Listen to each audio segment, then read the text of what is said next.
dalam daftar film terlaris Korea Selatan sepanjang tahun ini dengan pendapatan 7,35 juta dolar Amerika Serikat.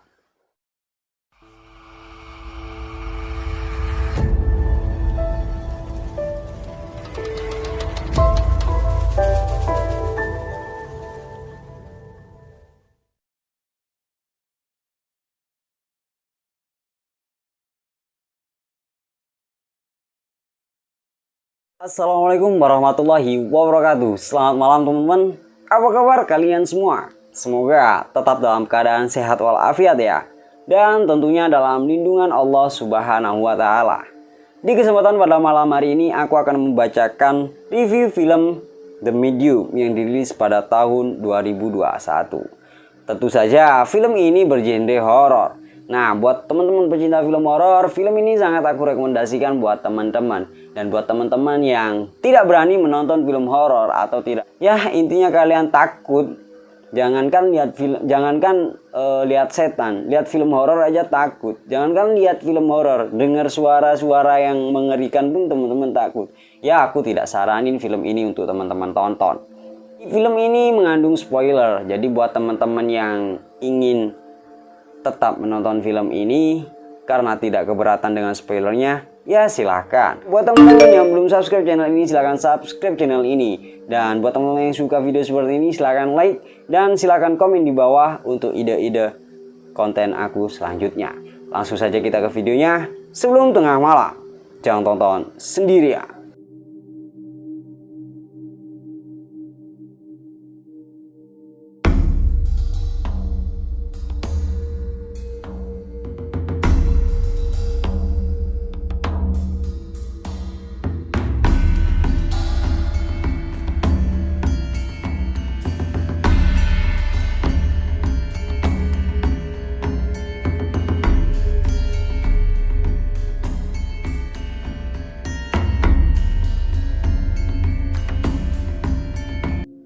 Sebuah film horor terbaru dari negara tetangga, yakni Thailand, baru saja dirilis. Film ini hadir di CGV pada 20 Oktober dan akan menghadirkan pengalaman horor terbaru bagi para penontonnya. Mengapa demikian? Sama halnya dengan Indonesia, negara gajah putih itu juga masih mempercayai hal-hal berbau mistis. Penonton akan dibawa untuk melihat sebagian kecil kepercayaan di suatu desa terpencil, tepatnya daerah timur laut Thailand yang bernama Isan. Dalam sebuah kepercayaan orang di sana, warga setempat masih menganut kepercayaan mistis sehingga amat percaya akan tradisi semacam itu.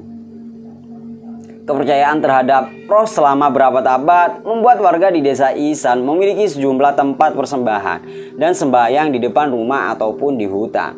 Mereka juga percaya roh itu bukan hanya roh orang meninggal saja, melainkan meliputi pula rumah, pohon, pegunungan, lautan, bahkan hingga ladang dipercaya memiliki roh. Cerita ini dimulai dari sekelompok tim dokumenter yang tertarik untuk mengangkat kisah kepercayaan warga Isan. Maka untuk memudahkan informasi yang didapat mengenai roh yang disebutkan sebelumnya, mereka memutuskan untuk mewawancarai beberapa dukun di sana. Kemudian terpilihlah Nim, seorang dukun yang dirasuki oleh dewa bernama Martian, atau menurut kepercayaan orang timur yakni Dewa Bayan. Dia merupakan dewa baik yang selalu memberkati setiap orang. Meskipun Nim sendiri tidak mengetahui asal Dewa Bayan, yang dapat ia percaya adalah dewa ini telah merasuki garis keturunan keluarganya yang berjenis kelamin wanita. Berawal dari sang nenek dan berlanjut pada tantenya, kemudian turun kembali kepada kakak Nim yang bernama Noi. Akan tetapi Noi tidak mau menjadi dukun. Akhirnya Dewa Bayan memilih Nim untuk melanjutkan garis keturunannya. Selain menceritakan garis keturunan dukun dan keluarga, Nim juga menceritakan garis keturunan saudara kandungnya. Ia sendiri merupakan anak bungsu dari 3 bersaudara. Kakak pertamanya adalah seorang laki-laki bernama Manit, dan kakak keduanya adalah perempuan bernama Noi, yang sebelumnya menolak melanjutkan garis keturunan dukun Manit. Manit sendiri digambarkan telah menikah dan baru memiliki seorang putra usia balita. Sementara Terkait Noi, ia memiliki dua orang anak. Yang pertama adalah laki-laki bernama Meg dan seorang anak perempuan bernama Ming. Malangnya, Noi harus kehilangan putra pertamanya pada suatu kecelakaan sepeda motor. Ia juga baru saja kehilangan suaminya yang bernama Willow karena penyakit kanker yang diderita oleh Kini. Kini Noi hanya tinggal bersama anak perempuan satu-satunya. Akan tetapi setelah pemakaman sang ayah, Ming memiliki beberapa perubahan perilaku. Yakni perubahan perilaku itu dimulai dari tatapannya yang kosong, berbicara sendiri, bermimpi bertemu sesuatu yang mengerikan, hingga perubahan ekstrim selayaknya orang yang kehilangan akal sehat atau biasa kita sebut kesurupan. Bukan perubahan sikapnya tersebut tergolong menyeramkan hingga membahayakan keluarga dan dirinya sendiri. Perubahan sikap Ming ini disadari oleh sang bibi, yaitu Nim. Beberapa kejadian yang dialami Ming merujuk pada beberapa gejala yang pernah dialami Nim sebelum terpilihnya menjadi dukun perantara Dewa Bayan. Kejadian tersebut membuat sebuah pertanyaan besar. Pertanyaan besar itu muncul dalam benak sang kameramen dan juga diri Nim sebagai bibi dari Ming. Apakah benar Ming akan melanjutkan garis keturunan orang yang dirasuki Dewa Bayan? Selain jalan cerita yang menarik, yakni mengangkat kisah garis keturunan dukun di sebuah desa terpencil di Thailand, film ini juga didukung oleh tim yang berada di balik layar, mulai dari kolaborasi dari sutradara kenamaan Korea Selatan dan Thailand. Nah Hong Jin merupakan sutradara asal Korea Selatan yang telah menulis dan mengarahkan beberapa film seperti The Chaser, The Yellow Sea, dan juga The Wailing. Sementara sutradara Thailand yang menggarap The Medium adalah Banjong Pisantanakun.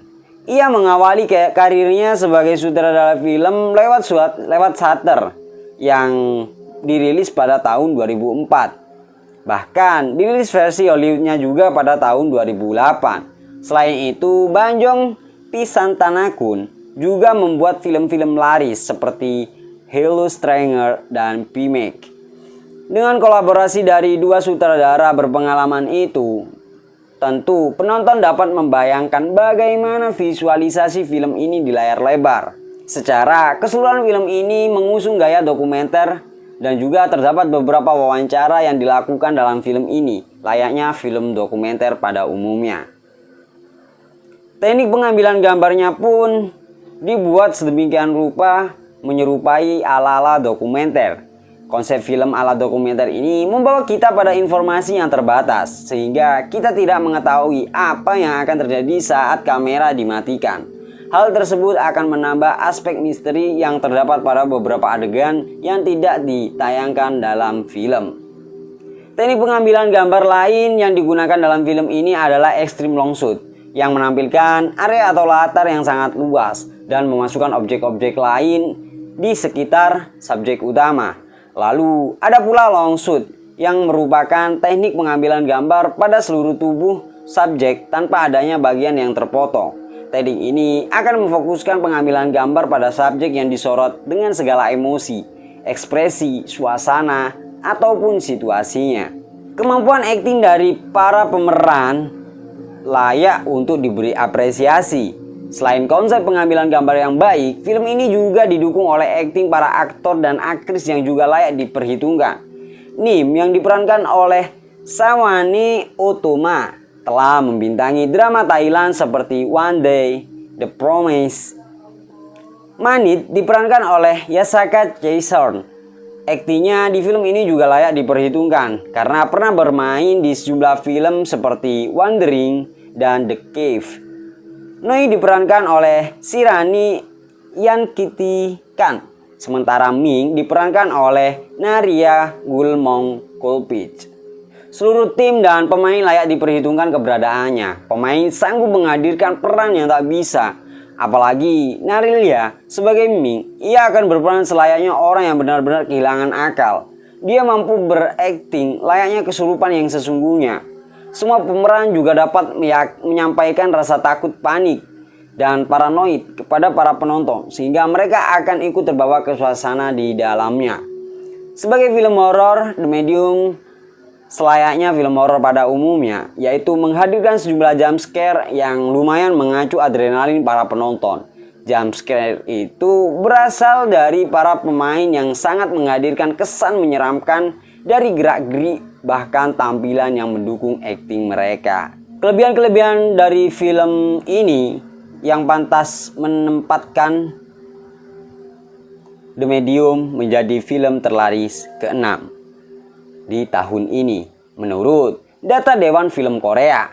Saat film ini pertama kali ditayangkan, The Medium menempati peringkat ke-15 dalam daftar film terlaris Korea Selatan sepanjang tahun ini dengan pendapatan 7,35 juta dolar Amerika Serikat.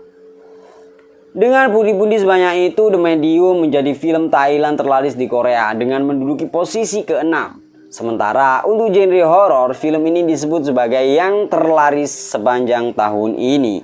Namun, layaknya film pada umumnya, film ini juga memiliki sejumlah kekurangan. Selain akan terasa kesan gimmick di beberapa adegan, film ini juga memiliki kekurangan pada penyelesaian masalah yang kurang baik. Namun, sang sutradara seolah-olah mengajak atau sengaja menempatkan cerita yang menggantung di akhir film agar para penonton memiliki asumsinya sendiri. Hal inilah yang menjadi perbincangan para penonton. Nah, kesimpulannya, sebagai film horor yang dikategorikan sebagai film horor terlaris tahun ini, The Medium bukan hanya menampilkan jalan cerita yang menarik, akan tetapi menampilkan visual yang baik dan konsisten. Selain itu, para pemain yang membintangi film ini mampu menghadirkan kualitas akting yang sangat mumpuni untuk membangun jalan cerita yang tak biasa ini. Meskipun dengan beberapa kekurangan di dalamnya, film ini masih layak masuk ke dalam daftar tontonan di bioskop. Nah, buat teman-teman yang pengen nonton film ini, aku udah siapkan link di kolom deskripsi. Jadi teman-teman tinggal pencet linknya dan download. Serta buat teman-teman yang suka video ini juga boleh di like. Buat teman-teman yang belum subscribe, silahkan subscribe. Karena aku tidak sabar berjumpa dengan teman-teman. Nah, bagaimana menurut teman-teman? Apakah konten kali ini cukup menarik? Silahkan tulis pendapat teman-teman di kolom komentar ya. Mungkin itu saja yang dapat aku sampaikan. Kurang lebihnya aku mohon maaf yang sebesar-besarnya. Akhir kata, sebelum tengah malam, jangan tonton sendirian.